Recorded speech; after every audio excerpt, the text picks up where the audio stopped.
Heart বা হৃদযন্ত্রের কার্যক্রম সঠিকভাবে পরিচালিত হওয়ার জন্য হার্টে পর্যাপ্ত রক্ত সরবরাহ দরকার। হার্টে রক্ত সরবরাহকারী রক্তনালী যদি বন্ধ হয়ে যায় এবং এর ফলে যদি রক্ত হার্টে পৌঁছতে না পারে, তাহলে হার্টের মাংসপেশিতে পর্যাপ্ত অক্সিজেন পৌঁছাতে পারে না, আর তখনই হয় হার্ট অ্যাটাক।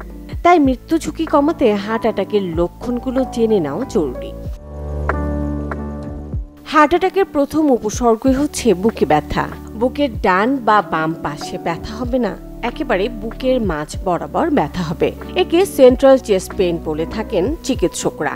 এই ব্যথা ক্রমাগত বাড়তে থাকবে। ব্যথার তীব্রতা এমন হবে যে মনে হবে যেন বুকের মধ্যে ছুরি চালাচ্ছে বা বুকের মধ্যে হাতি পাড়া দিচ্ছে।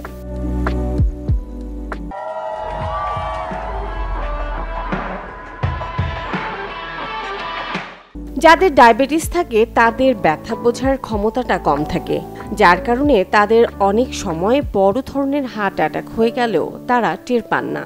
দীর্ঘদিন ধরে ডায়াবেটিস রোগে ভুগছেন তাদের ক্ষেত্রে আরও বিপদ।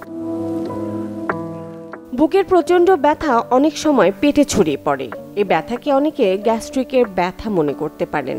বিশেষ করে যাদের দীর্ঘদিন ধরে গ্যাস্ট্রিকের সমস্যা রয়েছে, বেশিরভাগ সময় তারা বুঝতে পারেন না যে সেটি আসলে কিসের ব্যথা।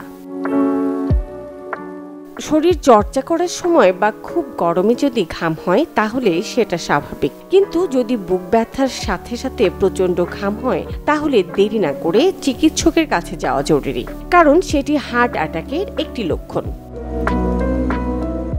বমি বমি ভাব কিংবা বমি শুরু হলেই যে সেটি হার্ট অ্যাটাকের লক্ষণ তা নয়, তবে যদি বমির সাথে বুকেও তীব্র ব্যথা ও অস্বস্তি থাকে তাহলে সেটি হার্ট অ্যাটাকের একটি উপসর্গ হতে পারে।